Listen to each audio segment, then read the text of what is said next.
Hello, and welcome to Dear Hank and John. Or as I prefer to think of it, Dear John and Hank. It's a comedy podcast in which two brothers answer you dubious questions. Answer your question, give you dubious advice, and bring you all the week's news from both Mars and AFC Wimbledon. John, what is the elephant in the room? I just want to say for the record that we will be answering some dubious questions in this episode. Yeah, no, we usually do. We usually do. Sometimes I'm like, I don't know that this question is asking from the perspective of a real situation or one that was just made up. But either way, I'm going to do it because it's a good question. All right, what's the elephant in the room, John? 3, 2, 1. Walt the Disney's Anthropocene signature. Reviewed. Wait, what? Walt Disney's signature? Hank just made a video about Walt Disney's signature that is much better than it has any right to be. It is a really fascinating video. And actually, Hank, this is as close as we've ever come to having the same elephant in the room because I felt like that was your version of the Anthropocene Reviewed. It was a little bit of an episode of the Anthropocene Reviewed in 5 minutes with lots of graphics. I had a really good time doing it, and but have not stopped being obsessed with it. I did not get to the bottom of it, and I have been, since the videos come out, some people have given me more information, and I have started to be really interested in talking to some people who are in their mid to late 80s because I need to talk to them now before all the good information they have is gone. Hank is going to get to the bottom of how the D in the Walt Disney logo came to be if it is the last thing he ever does. And it may be. It may well be the last thing he ever does. Just working it. I'm working hard. And your elephant in the room is your own podcast. I mean, why not, John? Why not? Well, yours is your own most recent video, so I'm not going to apologize. There is a new episode of the Anthropocene Reviewed that just came out. We're taking a break after this episode, so go listen to this one now because there won't be a new one for a while. The most recent one is about a 17,000-year-old cave painting of a hand stencil and the Taco Bell breakfast menu. Did you have a good VidCon, John? I did. I had a very nice VidCon. I really enjoyed myself. It was really lovely, and I thought in many ways it was the best VidCon ever, and I'm hugely grateful to the team who put it on and worked so hard to make sure that it was a safe, fun event. You know, it occurs to me that we sure did make this whole intro with in mind the fact that now is now, and in fact this episode may come out in months. Well, but the new episode of the Anthropocene Reviewed will be the new episode of the Anthropocene Reviewed for like a couple months. Okay. We don't know when this one's going to come out because we recorded 2 this week because I assume we're going to be busy doing something and somebody decided to schedule us for 2 podcasts. I'm going on vacation. This first question comes from Kelly, who writes, Dear John and Hank, have either of you ever gone for a high five where the person you tried to high five didn't reciprocate or didn't realize what was happening and left you hanging? I always have so much anxiety about this to the point where I don't even go for high fives anymore since the stakes and my hands are often too high. That's great. Good. Very well written, Kelly. Do you have any advice on what to do with my hands if I find myself in a non-reciprocal high five humiliation situation, or am I doomed to remain hanging? High fives, Kelly. This happened to me at VidCon at least one time. Yeah. What I did was I went too high, just as Kelly said, and people were confused by what I was doing, and they were like, "That looks like not the thing you should do." Are you raising your hand? Would you like to be called upon? Yeah, and then I was like, "No, high five me," and so which was not the most elegant solution to be like, "Is anybody gonna do the thing?" Because I'm sitting here and I can't. It's opening yourself up to a certain amount of vulnerability, and when you're in that situation, saying like "high five me, dang it," is I think okay, and I think that's showing like a certain amount of confidence. No, because what if somebody doesn't like applying their palm microbes to your palm microbes? I don't want to put anybody under pressure to exchange palm microbes because we know that the hands. Everybody knows. Hank, any initiation of a high five is putting people into that pressure. So what you just said is no one will ever high five again. Well, I'm not saying no one should ever high five again. I'm just saying the hands are overwhelmingly the filthiest part of the body. You could I'm up here for a high five, and then you go elbows, and I'm like, yeah, elbows. Any recognition. Or the fist bump that Howie Mandel does. I'm a big fan of the Howie Mandel fist bump. Mm-hmm. I actually have a solution to this problem, Hank. I saw it happen live in an NBA game, and it was one of the most beautiful things I'd ever seen. You know how after a free throw, a lot of times like the players high five regardless of whether they make the free throw, just as a way of kind of, just ritualizing the process in an attempt to make free throws work better. No, I don't, but I okay, well, you. That's the thing. There's a lot of high-fiving after free throws. That's all you need to know for this. This one time I saw a player went for a high five just as all the other players turned around and was left just holding his hand up. And what he did, I thought this was brilliant, was he brought his other hand up and he high-fived himself. And then he put both his hands down. And he was like, I got you. It's a wonderful example of self-care, and it's a wonderful example of positive self-talk. They don't want to high-five you? Well, I know somebody who does, buddy. It's yourself. Yeah, I mean, I had a similar thought, which is you're up there, you're hanging, just fist pump. Yeah, that also works. Just be like, woohoo! Doosh! This next question comes from Francisco, who asks, Dear Hank and John, my wife and I recently moved to a new state for work opportunities. I have made a good impression on my boss and have been entrusted to house sit while he and his family go to Australia for 2 weeks, I assume for VidCon Australia.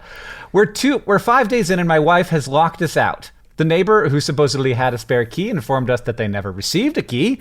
Oh, no. Help! Love the podcast. Sincerely sad, Francisco. Well, I assume that you've been sleeping out on the rocks in the front yard, because I think that they have xeriscaping, not a lawn, because these people are very respectful of the water situation wherever you live. And so you've been sleeping on the rocks, waiting for this podcast to come out, which I appreciate greatly. I don't know if I've ever told you this before, Hank, but this happened to a friend of mine, but it happened immediately after their 3-year-old son closed the door. Oh, God. And so they went to open the door and they realized that the door had locked behind the kid. And then for 5 minutes, they watched the kid just live in complete freedom. And so the kid walked to the refrigerator and opened the refrigerator door and rummaged around and didn't close it. And the whole time they were like, Jeffrey, hey, Jeffrey, Jeff, open the door. Turn the knob. And the kid couldn't. But then, of course, the kid freaked out. It's fine for 5 minutes and then it's a complete freak out situation. And in the end, they had to take off their shirt, wrap it around their fist, and punch a hole in their glass door in order to get back inside because they couldn't bear to wait for a locksmith. So the situation isn't that bad, hopefully. Yeah. Ideally, you just call a locksmith and you're like, listen, I don't own this home, but the owners are in Australia and trust me, it's cool. Yeah. I swear you're not breaking into this very nice house just for me. It's I swear, true I promise. that it's absolutely. Yeah, I promise. I've been in a similar situation where I was asked to cat sit and needed to break into a house because the place, they had not left the key where they said they were going to leave the key and there was no key. And luckily one of the windows was open and I just cut through the screen and snuck in that way. Wow. But if there's no way in, you gotta either locksmith, you gotta break a window, man. Yeah, it's unfortunate, but I don't see another solution unless. Have you tried the chimney? Don't try the chimney. Good God Almighty! What a terrible idea. I mean, this is the thing. Houses are built to not get broken into. It's the whole point. Right. Not the whole point. There's also you keep the rain off and stuff, but in general, people like to make their houses difficult to enter if you would not like other people to enter them. This next question comes from Jess, who asks, Dear John and Hank, when I was in college, an upperclassman showed me a Tumblr blog she ran about a mutual friend. Let's call him Ian. In it, she and some of her friends basically talked about Ian like he was a fandom. They would write posts on why Ian is awesome, discuss which girls they shipped him with, etc. Oh, wow. It was a little odd, but overall the blog was mostly harmless. However, about a year after learning about this blog, I started dating Ian. Actually, we've been together for several years now. The problem is, I've never told Ian about this Tumblr. Should I? On one hand, there hasn't been a post on it in years, and neither Ian nor I have kept in contact with the girls who ran this blog. On the other hand, I'm not sure how Ian would respond to learning that such a thing exists and that I've been keeping it from him for so long. Marriage feels like it might be in the cards for us. Wow. So should I just keep this secret from him for the rest of our lives? And if I did tell him, how would I even bring it up? Any dubious advice would be appreciated. Infinite Jess. Oh, nicely done, Infinite Jess. Okay, John, I have a very specific set of feelings about this. This blog was not about Ian. Correct. This blog was about the idea of Ian. It was about, like, they had, like, you create mythologies around people when you're in social spaces. Yeah.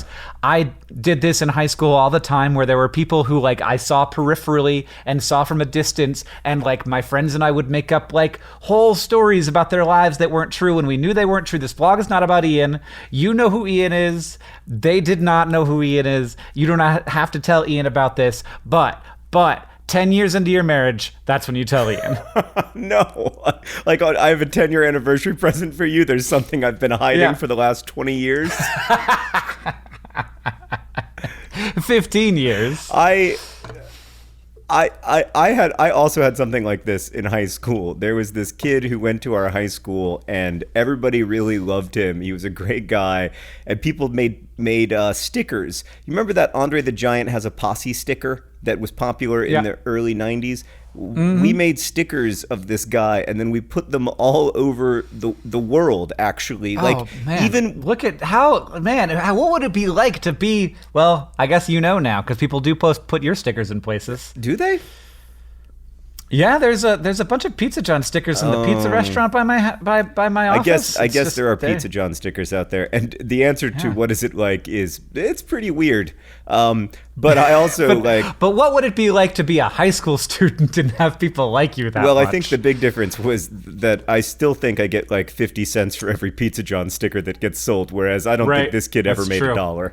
And I highly doubt that Ian was paid for his likeness on this Tumblr. My feeling about it is that it's fine to keep it a secret because it's not about Ian, but it's also fine to tell him. I don't think that he'll be like shocked or freaked out. I think he'll be like, oh, that's weird and not about me. Right. It probably is the sort of thing to have come up rather than something to bring up, because if you bring it up, it sounds like it's a big deal, and I don't think it is. Yeah, I agree. I don't think it's a big deal. It would be a big deal if it were like some bullying burn book thing. But it's not. It was like Ian is awesome, and we have made up a whole mythology around Ian and all the great things that Ian is. And then it turns out that Ian is awesome. So no worries. Right, but also normal. Also a normal guy. We don't know that for sure. At no point in Jess's letter does she say that Ian is not an amazing, amazing person who deserves to have many Tumblrs written about him. All right, Jess, I'm going to hold you accountable now and say we should find out more about Ian. I need to know everything I do need to know everything, Ian. Jess. I want you to write me a book-length introduction to Ian. Okay. It's official. John asked for that. No, actually, I'm going to take that back. I don't want more than 200 words, but I want it to be extremely comprehensive. That sounds more like it. This next question comes from Paula, who asks, Dear Hank and John, I just started a job, a new adulty job, right out of college on the 5th floor of an office building. I love it, but there's a problem. The elevator in the office building is extremely slow. Because of this, I have to stand awkwardly next to people I don't know for minutes. That is a slow elevator. Yeah. What makes it worse is that there is no elevator music, so we stand there in silence. Is there something I should do to make the elevator ride less awkward? Should I make small talk with the office mates even though I never see them outside of the elevator? Help me. If I could, I'd climb up the walla, Paula. Very good, Paula. Well, I mean, you could climb up the stairs. Yeah, that was going to be my suggestion as well. Have you considered the stairs? Because the great thing about the stairs is that you get a fair amount of exercise and you don't have to encounter strangers. Or if you do encounter them, it's in a weird situation where you're sort of out of breath, so you're not expected to speak. Right. This is like a legitimate thing that I want to point out. As someone who climbs stairs every day at the office or at my house, I'm like, stairs are no big deal. And then when I hit like the 3rd flight, if I'm in a hotel or in the convention center or something, I'm like, okay, that's not nothing. Yeah. Like, I'm doing this still. So 5 floors is a lot. Like, it's not, like, I'm not saying you should be able to tell, but a month into this, it won't be a big deal, and it'll be faster than this slow as everything elevator. The only other alternative, I think, is to, on your cell phone, play Kesha's Woman every time you get into the elevator. Oh, or any song, really, because then you get known at the office as the person who plays elevator music for us. But it's always But I the think same it's whatever song. it is, it should be the same song every day. Hank, let's throw out some songs that would be good songs for Paula to play every single day on her 5-minute elevator ride in the morning. Margaritaville. Really solid. I'm a Believer by the Monkees. Sweet Home Alabama. Very specific. And I don't know where the office building is. I mean, it's much better if it's in Maine than if it's in Alabama. Yeah. Mo Money, Mo Problems by Notorious B.I.G. Living on a Prayer by Bon Jovi. Very good. That might be the best. We might be done now. That's it. It's Living on a Prayer by Bon Jovi. Paula, every single day, walk into that elevator and then just the booming noise of Bon Jovi. It's because you're halfway there. You're on your way up. And probably by the time you get to that part of the song, you're halfway there. Right, exactly. The best part about Living on a Prayer is that it like begins with that like thumping drum beat. So, Yeah, that stuff. Like the moment the elevator closes, it's just like. All right, Hank, I'm just gonna play it for you. Actually, it's coming. Hold on, wait for it. Oh, does that have a? Yeah.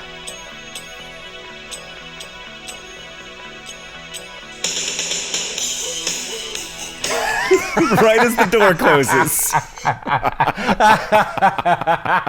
And everybody's like, well, okay. Well, Great. I guess we're doing this now. Day 672 of Taking the Elevator with Paula.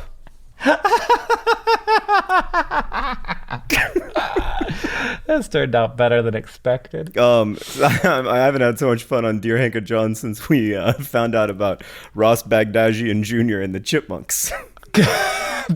John, do you know that song? Do you know what a double dactyl is? I don't know what a double dactyl is. Is it a kind of dinosaur? It's a rhyme scheme. Oh, And it's a rhyme scheme that tends to be used just in poetry, but Living on the Prayer actually uses double dactyls. Do you know that Living on a Prayer was on the Bon Jovi album Slippery When Wet, which was the first cassette tape I ever owned?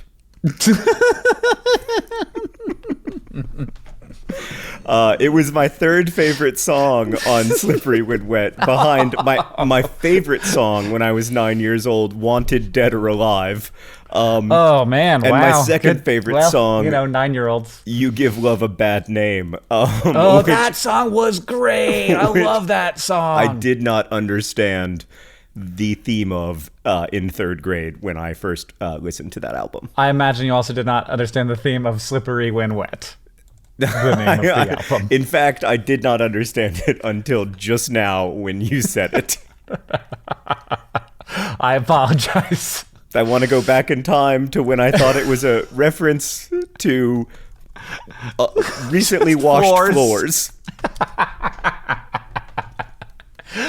No, it's because he gets so sweaty on stage. Next question. Great. Moving on. I mean, it was so good until it all went bad.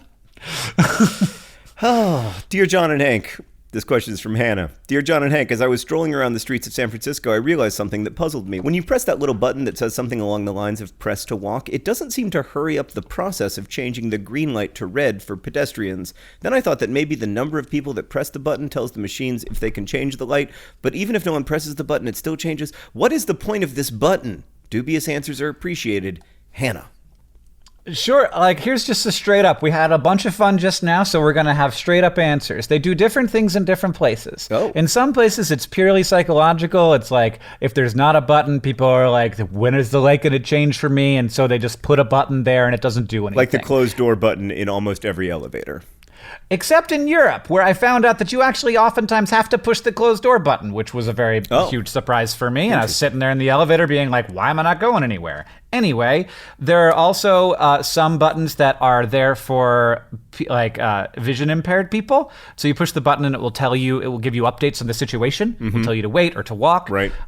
There are also buttons that actually do have an impact. And those are at intersections where the light doesn't change unless a car pulls up or unless somebody pushes the button. And in that case, oftentimes the button push will give you a longer light cycle, a longer green for the cars going through the light, and also you get that walk time where instead, if you didn't push the button, you'd have a very quick green for just the cars that would not be quick enough for pedestrians. So in short, it's just like life. Sometimes you press a button and it matters, and other times you press a button and it doesn't matter, and you press the button the same way regardless, and you never know. You sort of do what the Panopticon is telling you to do.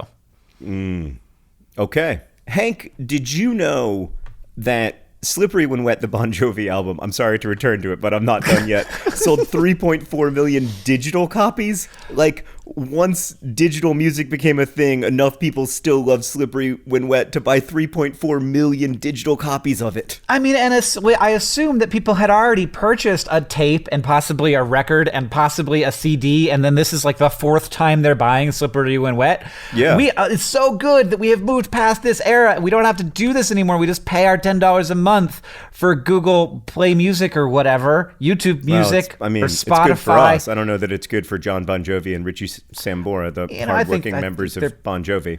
John, actually, did you know that Richie Sambora, I have terrible news for you, is not a member of John Bon Jovi's band anymore? Shut the front door. Are you serious? It had to happen sometime. Creative differences, I'm sure. Oh my God, he left the band in 2013. How am I just hearing this breaking news? Well, I also didn't. I just found out myself, I have to admit. Hank, we have another question. This one comes from Troy. And by the way, if we sound different, that's because it's a week and a half later.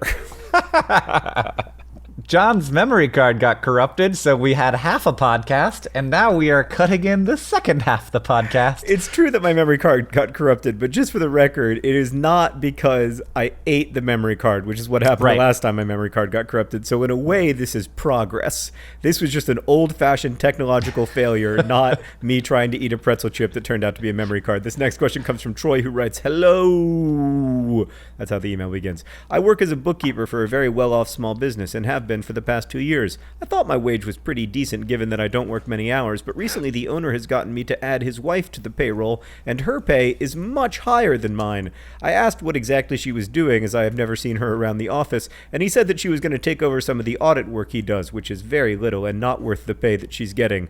Oh, Troy, this has nothing to do with value and everything to do with taxes. Basically, is it right for me to negotiate a higher wage and use another employee's rate of pay as an argument to increase mine since I do the payroll and know what everyone else makes, or is it wrong since that kind of information is supposed to be confidential? I haven't fallen yet, Troy." Oh, good name-specific sign-off. Yeah, John is right. That this is all about tax loopholes, and it is a little bit. I don't know how above board it all is. It's very common. It's very common for businesses that are owned by one person or by a couple to put both people in the couple on the payroll as a way of shifting. There's a bunch of advantages. Burdens. Yeah, there's a bunch of advantages, and also like you can put more into your retirement accounts and all this stuff. But yeah. It is a very, very common thing to do. I would argue, though, that it doesn't have anything to do with the value of your work, Troy. And I don't think in general it's a good idea to use information that should be confidential to negotiate your salary. That said, if you do think that you deserve a higher salary, you should go and negotiate it. I think I'm all for that. I think people should do that more often. I think if you add a lot of value to the company that you work for, go in and make the case. Yeah, and the worst thing that can happen is that they'll be like, oh, in the situation we're in right now, we really don't want to do that. We're, and then maybe you'll know a little bit more about how the company works, and hopefully everybody realizes that that's not an antagonistic experience. It is it's part of how businesses have to work. Exactly. This next question comes from Nicole, who asks, "Dear Hank and John, it's currently the day before my birthday, and I had walked into work to see gifts from my coworkers sitting on my desks.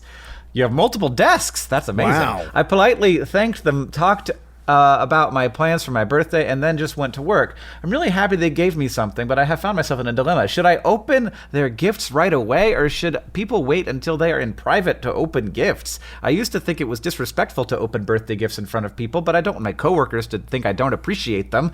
Please help as I sit awkwardly next to a small pile of birthday gifts, just short of a dime. Nicole. Oh, that's good. It's like nickel. Oh, man. It's like nickel. I mean, the quality of the first, name-specific sign-offs on this podcast have never been higher. Also, the quality of your workplace. Like, I feel like, is this a prank? Like, never have I ever been in a workplace where someone had a birthday and they received a small pile of gifts. Yeah, me neither. We're like, hey, maybe you'll get a cake. Maybe there will be a balloon. Maybe someone will bring in cookies. When I worked at Booklist, that's because we all want cookies. When I worked at Booklist, the rule was that on your birthday, you had to bring in your own damn cake. Really? Yeah, because otherwise you got to remember when everybody's birthday is. So you get just as much cake, but it's the responsibility of the birthday owner to bring in the cake. I thought it was a great solution. Anyway, you are not under any responsibility whatsoever to open up these presents during work hours. As a business owner, I feel very strongly about that. No, you open them up afterwards, and then you send notes. Yeah. You send thank you notes so that people know that you appreciated the gifts. I mean, it would be a very and like, I don't know where we are right now. I don't know. I'm completely in left field. I don't understand your workplace. I don't understand this. Like, we have a very supportive, tight knit workplace, but this would never happen. And I can't imagine any situation that's not like a baby shower where an adult is surrounded by people as they open gifts. It's just like, it's super awkward. Surrounded by. Like that at a baby shower, it's like your closest friends. At work, it's like okay, everybody stand around while I find out what kind of bobblehead or action figure I was given by Tony over in accounting. I don't know. What do you get? What do you get from coworkers? Here's a can of LaCroix. I don't understand. Hey, I got you a digital download of Slippery When Wet. Good callback, John, to a week and a half ago. Thank you. We should mention, by the way, Hank, that it's been a fascinating week and a half since we last recorded this podcast. Surely has. The biggest news by far, aside from the amazing, moving, tear-jerking rescue of the wild boar soccer team in Thailand, which is just beautiful and the best of humanity, and reminded me actually of your book, Hank, because your book also explores the way that how great humanity can be at its best. Aside from that, the big news, of course, this week is that I am now a character in the Marvel Cinematic Universe as a result of the appearance of my book, The Fault in Our Stars, in Ant-Man and the Wasp, which I can only assume was a subtle and very generous apology for the fact that the first Ant-Man movie absolutely destroyed paper towns at the box office when they came out the same weekend. I mean, it is Ant-Man, but John, you made Ant-Man cry. Yes, the 8th largest franchise in all of Marvel. I mean, the 8th largest franchise in all of Marvel is still like, it's like the 10th largest franchise in all of everything. That's true. That's a good point.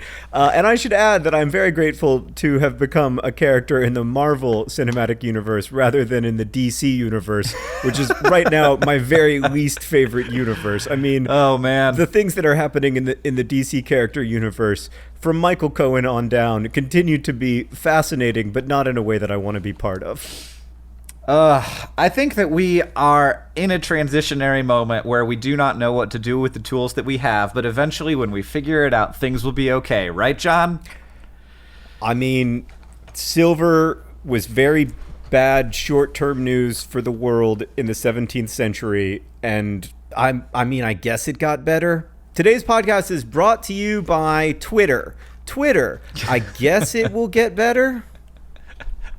This podcast is also brought to you by the Book of Ian. The Book of Ian. It's a book about everything to do with Ian. Don't share it with Ian, please. And of course, today's podcast is also brought to you by the Self 5. The Self 5. Why high five someone else when you have your own microbiome to high five yourself with? And also, this podcast is brought to you by Slippery When Wet. John hadn't thought about that one very hard, and now he has.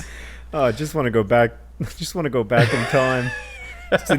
to a more innocent age. Today's podcast is also brought to you by our real sponsor. Our real sponsor is Brilliant. You can go to brilliant.org/dearhank or brilliant.org/dearjohn. I recommend the latter. And if you do that, you can sign up for free, and also the first 200 people that go to that link will get 20% off the annual premium subscription. And because learning stuff is one of the best ways to feel like you're progressing as a person.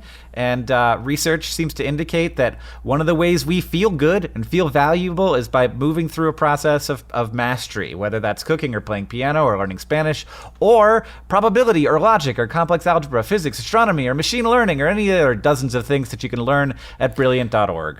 Hank, all we have in life is our attention. It is the only resource that we have in the end.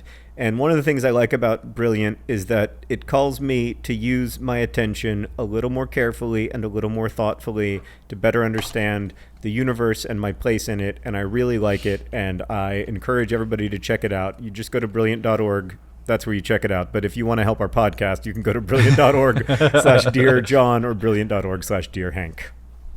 You get the first 200 people get 20% off the annual premium subscription. John, yes, we have another question. Great. It's from Mindy, who asks, "Dear Hank and John, I need your help. I am so confused about football scarves. Yeah. Why are the scarves so short?" I feel like you know the answer to this question. You must know the answer to this question, John. "I would like to support our new Minnesota United team. Go Loons!" That's adorable. "And the marketing suggests that I should get a scarf. But when I look at football scarves, they seem really short. As a knitter and a person who lives in a cold place, I believe that a scarf should be nearly as long as the wearer is tall, which allows for adequate coverage of the face and neck and head. Football scarves aren't anywhere close to this. Why? Nanu nanu, Mindy." So, Mindy, great reference to a sitcom that nobody listening to this has ever seen. Hank, before we get to the issue of soccer scarves, Nanu reminded me of old comedians, which reminded me that last weekend I saw Yakov Smirnoff live in concert in Branson, Missouri at the Yakov Smirnoff Theater in Branson. Wait, there's a Yakov Smirnoff Theater? Correct. Does he have like a standing engagement? He did for many years. He had a standing engagement there for like 25 years. For those of you unfamiliar with Yakov Smirnoff, he is a Russian-American comedian who came to the United States in, I think, 1977 from the Soviet Union, speaking no English whatsoever, and built a small empire around being this like Soviet dissident comedian. And his catchphrase was, "America, what a country." And he's very funny. And I have to say, today, Yakov Smirnoff is 67 years old. He's playing in Branson. I would say the median age for the Yakov Smirnoff show was 74. We were definitely the youngest people in the room, and it was great. He did a great job. He still has it. He told a lot of the old jokes. He told a lot of the new jokes, and I really enjoyed myself. I was a little dubious going in, but like I enjoyed myself so much, and it made me think so hard that there may be like a Yakov Smirnoff review in the Anthropocene Reviewed at some point. That's how much I liked it, and that's how interesting I found it. Anyway, to get back to your question, Mindy, that was it. That was the whole thing. That's it. I just wanted to tell you that. Hank, a lot has happened in the last week and a half, and I want to bring you up to date. I like that a lot, and I would like to interview Yakov Smirnoff and be like, what's it been like to go to do the thing you did? Because I want to know how to transition. You got to have so many transitions in a career as a person who is in the public eye, and I need to know how to do that because I feel as if I have experienced some already, and they come with difficulties. Yeah, Hank and I are deeply, deeply interested on how people deal with being on what I call the other side of the mountain. Like when you're on your way down the other side of the mountain, how do you make it fun and meaningful? One of the ways that I make it fun and meaningful, Hank, just to give you a piece of advice, is I remind myself that there were lots of things that I did not like about the previous side of the mountain. It's true. It's true. Anyway, to get back to your question, Mindy, which was about football scarves. The reason is that most football teams do not play in Minnesota, and most people do not need scarves that are as long as the person is tall. So I think there's two reasons for this. One is that, in England and France and other places where football started in the early 20th century, shorter scarves made sense because they were cheaper to make, they required less stuff, and they were adequate for the covering of the neck. And then the second reason is that the football scarf is partially intended as a thing that you hold up above your head, and it needs to be the approximate width of your arms when they are held above your head in a Y, like you're doing the beginning of the YMCA and the Village People song. Right. And so that is the proper length for a football scarf. And I know that it isn't great in Minnesota, but you've got to remember, most of us aren't in Minnesota. So when you're at a football game and you have your football scarf, are you wearing your football scarf like a scarf, or is it just like sitting on your lap getting ready for you to shake it? Oh, I think if it's cold, you're definitely wearing it as a scarf. And then if you're not wearing it, is it just like draped over? Like, is it just draped or is it wrapped? I drape it unless it's properly cold, and then I wrap it. Okay. So here's the situation, Mindy. You need two scarves. You need a regular, normal scarf, of which you appear to probably have plenty because you're a knitter and also you live in Minnesota. And then around, like, you've got your scarf on, and then you have your football scarf that just drapes across. It's like wearing a pin that says, like, I like the loons, but it's a scarf, and it's like it's there to let people know, and it is a purely decorative scarf. It appears. I think that's a good way to think about it, Hank. Just double scarf the situation. Nobody in Minnesota ever regretted having a second scarf in winter. Absolutely. Yes. Have two scarves. You're not going to complain about having another piece of fabric. But, John, business idea, really long scarves for the Minnesota United team. It's like you and I. We're gonna make dozens of dollars. It's not the worst business idea you've had in the last week and a half, but it's I was gonna say, but it's also not the best. But actually, it is the best. All right, Hank, this next question comes from Tristan, who writes, Dear John and Hank, but mostly Hank, I discovered Brotherhood 2.0 through EcoGeek a very long time ago. Oh, my. Wow, a very long time ago, back in 2007. Thank you for sticking with us all this time, Tristan. Every now and then I check in on EcoGeek to see if it has been updated. The last two updates are both in January of 2017 and 2018, respectively. After the name changed to Complexly for your company, I figured EcoGeek would fully die, but what is it with this weird zombie state for something that you used to care so much about? P&P, Tristan. Parties and peppers. Pumpkins and penguins, Pride and Prejudice. It's what I always think when somebody puts P&P. I mean, when I transitioned out from being somebody who was working day to day on EcoGeek because the videos things had taken over so much. That was in part because like I had so much stuff to do. It was also in part because like I wasn't as enthusiastic about that project anymore because blogging was changing and there was a lot of consolidation going on and people and it was sort of like I would either have to like make EcoGeek a blog on a bigger network or I was going to have to not do it anymore. And also like I was kind of the way to get people to click on articles felt it was just too much clickbait for me to make it feel valuable. So there were things I actually didn't like about it.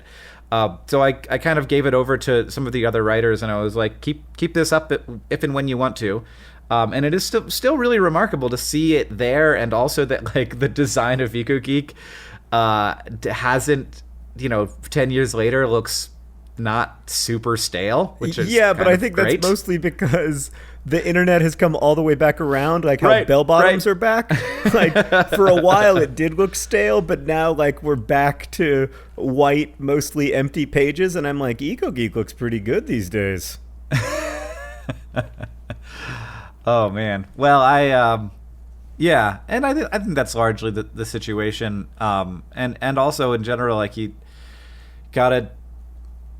Like there are parts of life that will come and go, and it still exists though because of part of me is always like we should be doing something with this. There should be an EcoGeek YouTube channel or something because I still do. Obviously, I care a lot about the topic still. Yeah, my feeling has always been that some things on the internet end some ways and other things end other ways. And it's like life. Sometimes it goes out with a bang and sometimes with a whimper.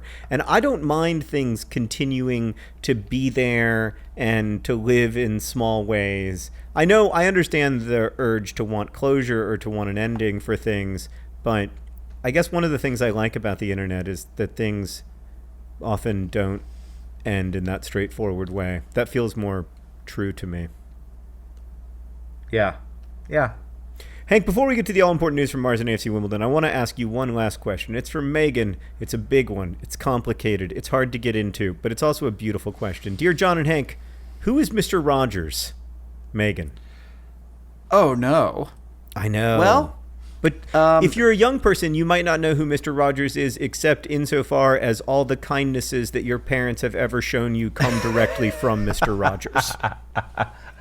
We have a little book that sits on our downstairs toilet. It's just a bunch of Mr. Rogers quotes, and if you should get that book and just have it on your toilet, because it's way better than looking at Twitter while you're going to the bathroom. There's also a great Mr. Rogers documentary that's just come out that's really, really powerful and moving and kind of a balm in these times.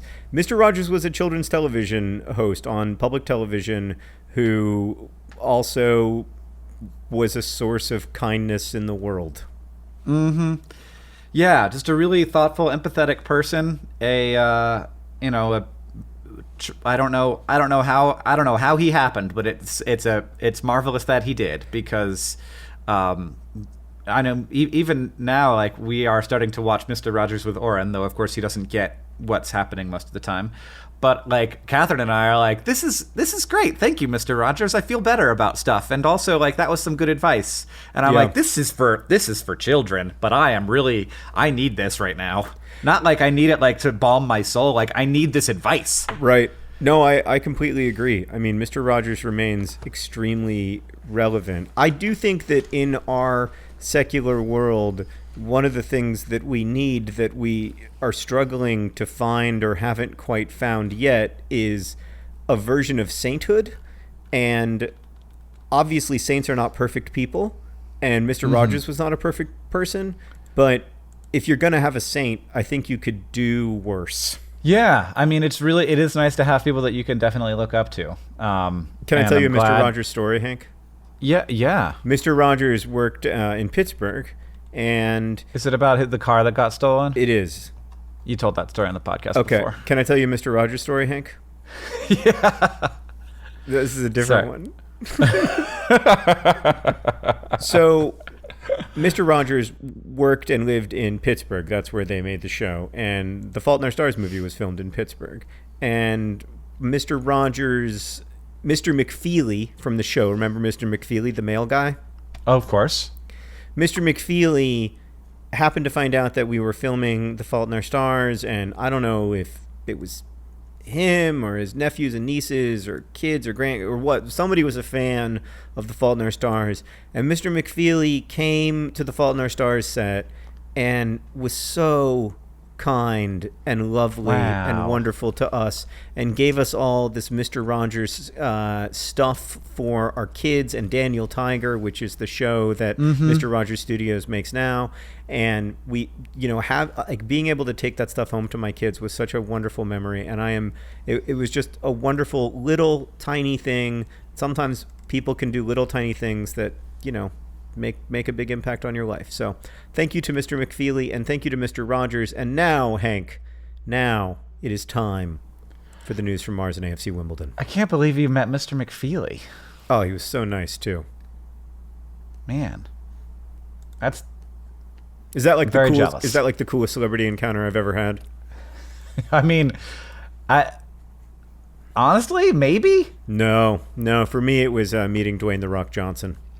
You met Dwayne "The Rock" Johnson? He handed me an MTV Movie Award, not to brag. That's not really a meeting. I mean, I looked at I saw his bicep up real close. My eyes were maybe 4 to 5 inches away from his bicep. Did you? Is he a tall guy? I don't know if he's a tall guy or I was just hunched over real bad because I was nervous.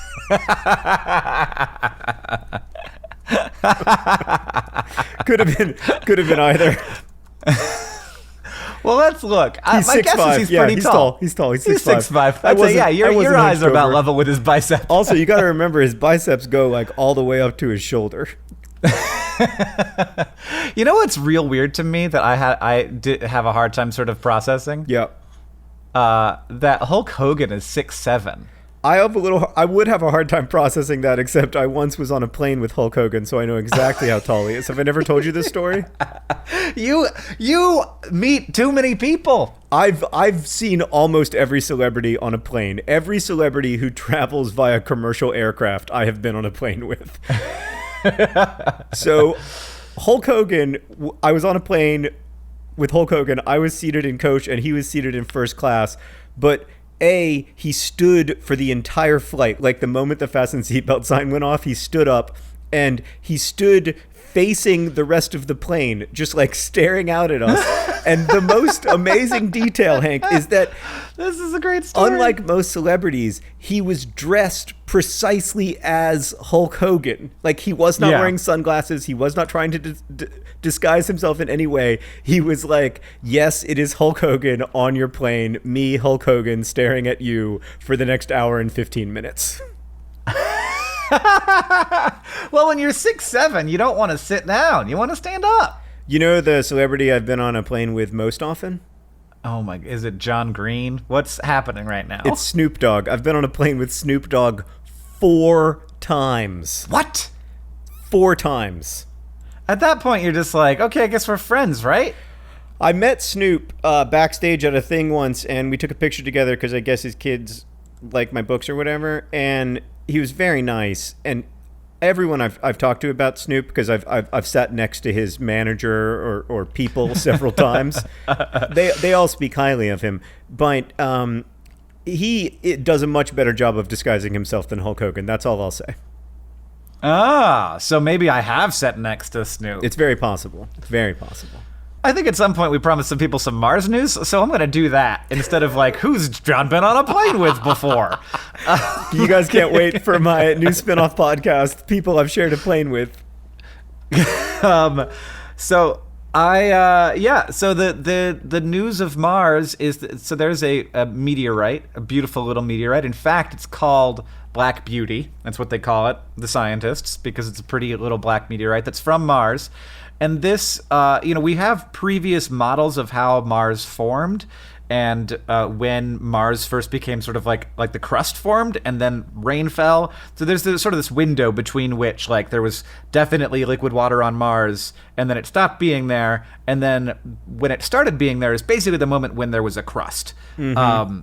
So that is the window during which life could have happened, and so knowing that those dates is important.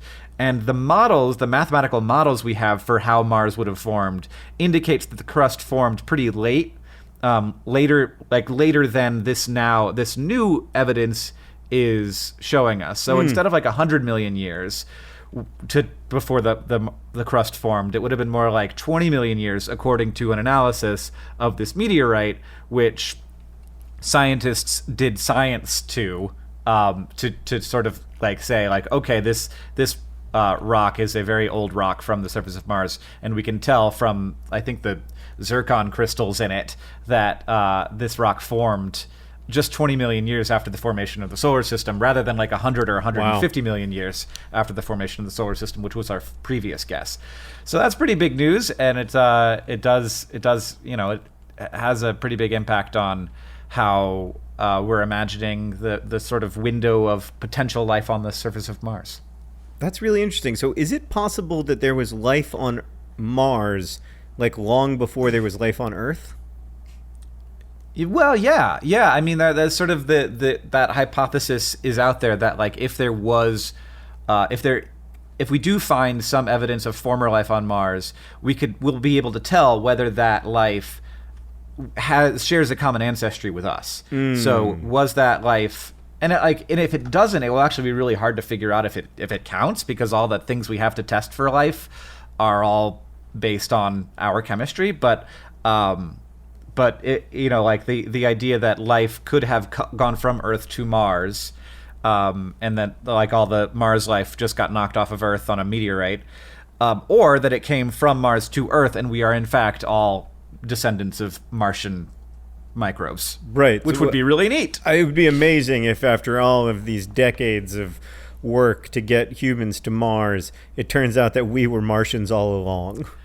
And if that is the case, John, question, does that mean we've already been to Mars, so we got there before 2028? If definitive proof is discovered that we are all Martians at some point before 2028 or after 2028, we will either continue to keep the podcast named Dear Hank and John, or we will change it back to Dear Hank and John. Yes, so there is a chance. But I mean, I want proof. I don't mean like climate change is real proof. I mean proper proof. Just to be very clear, that was a joke. That was a joke for Hank. That was a joke for Hank. And climate change is real, and that was the joke. Okay, the news from AFC Wimbledon. Hank, there is so much news from AFC Wimbledon. We've lost all of our players, and we've gained an entirely new set of players. We've played some friendly games at which these new players have had to encounter each other, presumably for the first time. Yesterday, Neil Ardley said that he is still trying to sign, wait for it, 7 more players. Oh my goodness gracious. The season starts in like a month. Neil Ardley would like to have at least 7 more signings for AFC Wimbledon this summer. So that is from South London Press and Mercury, which I think is South London's leading AFC Wimbledon newspaper. All right, so I just want to introduce you to some of our new players. First off, we have a new goalkeeper. It's a shame because I really liked George Long. He was great, but our new goalkeeper is named Tom King, which lends itself to lots of puns. So congratulations, Tom. He's excited to... Okay. I think he's on loan. He is on loan from Millwall. We've had a lot of players on loan from Millwall over the years. We've had a good relationship with Millwall. They've provided us with some of our best players, so I'm all for it. I'm excited about Tom King. We also have a new striker. His name is James Hansen, and he is a big, big lad. He's 30 years old. He's 6 feet 4 inches tall, and in the past, AFC Wimbledon has done well when we've had huge strikers who are difficult to deal with, the most famous being, of course, Adebayo Akinfenwa, but there are lots of other examples as well. So that's exciting news. We got a new midfielder whose name is Mitch Pinnock. All I know is that on Twitter, he calls himself Mitchy Pins. Really? That's... Mitchy Pins. That sounds a lot like something you'd make up. I mean, I agree with you 100%. It does sound like something I would make up. But his name... Is your phrase of the week Mitchy Pins? Mitchy Pins. Anyway, I really hope he scores a lot of goals because I want to say the words Mitchy Pins all the time. I don't even know if it's good news or bad news, but that's his name, Mitchy Pins. And we also signed a player on loan named Tanai Watson, who is a defender who played for Reading. People are excited about him. Let's keep our fingers crossed, I guess. I have no idea if he's any good. He's young, and he looks driven based on the one picture of him that I've seen. So, yeah, that's the deal. We've got some new players. And there was also an interesting Meet the Manager event at which Neil Ardley was asked a bunch of questions about last season, and one of the things that he said is that he was upset that some kind of cliques formed, and that he felt like the team wasn't on the same page, and that some of the players who've been released or moved on, he felt like were maybe part of that problem. So now hopefully we'll have this sort of like unified squad who all buy into the plan. Our preseason results so far have been excellent. We beat Reading. Preseason it doesn't really matter because a lot of times, teams are starting not their best players to see who's good or who plays well together or whatever. But we beat Reading 4-2, and Joe Piggott scored a goal, or as I call him, Joey Pigs.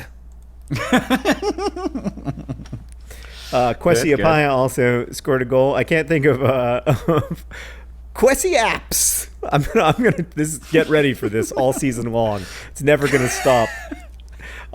Every week, no matter who scores, I'm gonna report on the exploits of Mitchy Pins, no matter what. Anyway, so that's the update. We've had a good preseason. Things seem to be going well, but it's entirely new players, so I don't know whether to be excited or terrified. John, I think that you should be excited. You guys, right. You guys are spending your cash, and I think you're doing it wisely. Now, it's time for the phrase of the week, which I can definitively say you didn't say because you said it last podcast, and I still know what it is. What was it? Something about treadmills. It was treadmill shuffling, which was Camus' dance move. And I did say it last time, and I got away with it. You did. And it was incredibly impressive, but unfortunately the memory card didn't work. So I apologize to Camus' signature dance move, who donated that for the Project for Awesome. And even though you did say your phrase of the week last time, I don't flip and remember it. What is it? It's double dactyl, Double from dactyl. Sierra. So Sierra, and he did thank you. But I will say that I did not. That Slippery When Wet, or whatever song I was talking about back then, does not have double dactyls in it. And I lied to you, and it was very hard for me to keep lying to you. But I did that and powered through and didn't bring up the fact that I was lying, which was hard. Right, so the double dactyl rhyme scheme does not appear in any song on Slippery When Wet, Bon Jovi's classic album. However, there is a double dactyl rhyme scheme example on Wikipedia involving our favorite president, Benjamin Harrison. Wait, who I what? once said was boring, and I got in a lot of trouble for saying he was boring, so I'm going to read you this poem that I did not write, and I do not agree with its theme. It is a poem by John Hollander. Higgledy-piggledy, Benjamin Harrison, 23rd president, was, and as such, served between Clevelands, and save for this trivial idiosyncrasy, didn't do much. Wow. That is very weird. That is a very weird convergence of something dumb and silly and something dumb and silly suddenly having a large overlap on this podcast. Speaking of which, we have a Project for Awesome message from Boyer to read to Jess. Boyer, thank you for donating to the Project for Awesome. Jess, this is your message. The post office isn't hiring in Fairbanks, so I guess you have to move back to Iowa now. Is that like a code? Did I just send Yeah, right? the Russians a message from Donald Trump? Don't use us this way. There's lots of ways to communicate on the internet now. Seriously, Michael Cohen, what did I just tell that Russian pop star who organized the meeting at Trump Tower? Anyway, if you're a real person, Boyer and Jess, I hope that message meant a lot to you. Or alternately, that the post office starts hiring in Fairbanks, because it is a lovely town. All right, John. Thank you for making a podcast with me. Thank you, everyone, for listening to this podcast, which is edited by Nicholas Jenkins. It's produced by Rosianna Halse-Rojas and Sheridan Gibson. Our head of community and communications is Victoria Bongiorno. The music that you're hearing right now and at the beginning of the podcast is from the great Gunnarolla. And as they say in our hometown, Don't forget to be awesome.